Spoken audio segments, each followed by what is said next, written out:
Bismillahirrahmanirrahim. Assalamualaikum warahmatullahi wabarakatuh. Selamat pagi semua. Dari rancangan Selamat Pagi Malaysia. Hari ini edisi hari Jumaat 20 Oktober 2023. Saya Ridwan bersama dengan Raja Sofia. Akan bersama dengan anda pukul 8 sehingga pukul 10. Terima kasih kepada rakan penyampai berita pagi Sabah, Sarawak, berita sukan dan juga Kanta 744. Dan kini kami bertugas untuk anda semua untuk memberikan informasi terkini. Ya, semestinya kan Ridwan, apa khabar? Alhamdulillah saya baik sahaja. Mungkin minggu lepas sedikit demam, tapi alhamdulillah sekarang dah sihat. Tapi sekarang cuaca pun agak jerebu. Kalau berada di luar kena minum banyak air.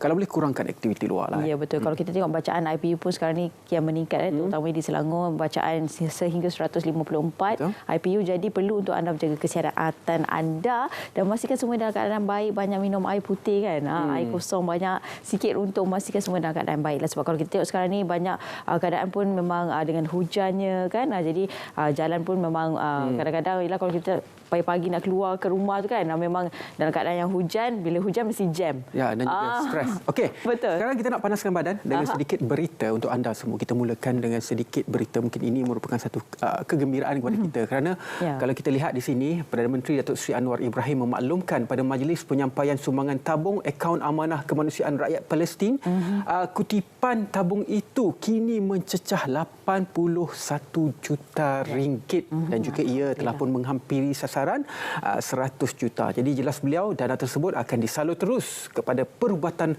makanan dan juga kemudahan asas rakyat Palestin. Okey. Dan juga seterusnya PM juga berpesan kepada kita semua urus dana Palestin sebaik-baiknya. Betul. Dan antara perincian di sini iaitu Perdana Menteri Datuk Seri Anwar Ibrahim berkata semua pihak yang mengutip dana dan bantuan untuk rakyat Palestin diingatkan agar tidak mengambil kesempatan di atas musibah yang dihadapi oleh mereka. Dan seperti mana yang kita tahu pada persidangan Dewan Rakyat baru-baru ini juga Yang Amat Berhormat Perdana Menteri juga turut menyatakan pendirian Malaysia tetap akan menyokong dan juga bersama dengan Gaza dan juga Palestin dalam isu ini, dan juga Yang Amat Berhormat Perdana Menteri akan berjumpa dengan ketua-ketua negara untuk memastikan bantuan yang boleh diberikan kepada Gaza. Okey, itu dia sedikit berita berkenaan dengan bantuan kepada negara Palestin. Seterusnya ini berkaitan dengan jerebu, yang mana kalau kita lihat antara isu rentas sempadan antara Malaysia dan juga Indonesia, yang mana jerebu rentas sempadan Malaysia belum menerima respon daripada negara Indonesia. Jadi Malaysia masih belum menerima sebarang maklum balas daripada kerajaan Indonesia berhubung kerjasama dua hala untuk menangani jerebu rentas sempadan. Jadi menurut Menteri Sumber Asli, Alam Sekitar dan juga Perubahan Iklim, respons terakhir merupakan kenyataan daripada Kementerian Luar Indonesia yang memaklumkan telah menerima surat diutus Malaysia sebelum ini. Jadi itu dia sedikit perkembangan antara hubungan Malaysia dan juga Indonesia berkaitan dengan isu jerebu.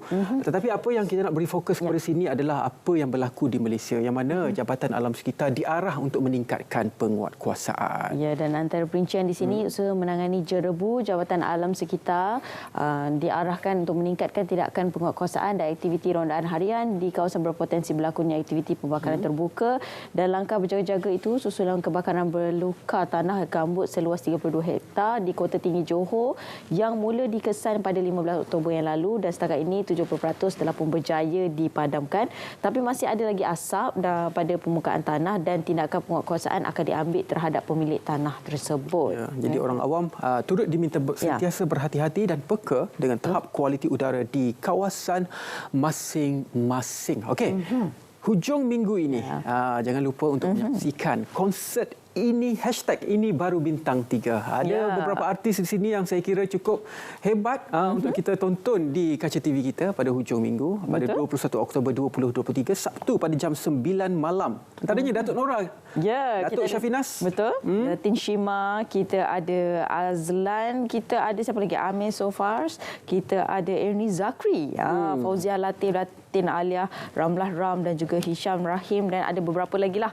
Terus kalau siapa tak kenal kan dengan wajah-wajah ini kan. Jadi konsert-konsert ini anda boleh juga ikuti perkembangannya menerusi Instagram unit hiburan TV RTM. Betul, ataupun anda juga boleh menonton secara langsung di TV2 ataupun di RTM Click. Dan jangan lupa juga esok penamaan calon untuk PRK Don Jepak di Sarawak. Jadi kami akan bawakan perkembangannya dari semasa ke semasa untuk anda semua menerusi rancangan-rancangan dan juga berita-berita di RTM. Baiklah, kita akan bersama dengan anda sehingga pukul 10. Kita berehat seketika, kita kembali selepas ini.